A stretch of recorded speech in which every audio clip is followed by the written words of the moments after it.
Today in this video I show you how to fix iPhone speaker sound too low.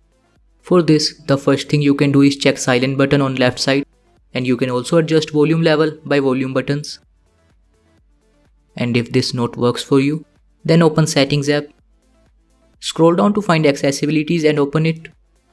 Now you have to click on touch option and scroll down to find audio call routing. Click on it, and now if the sound is too low, then you can select speakers or you can also select Bluetooth. This option is for calls volume. Now if the issue is not fixed yet, then go back to accessibility and find hearing devices. Now check if you have any Bluetooth device connected or not, and if the device is connected, then disconnect the Bluetooth device.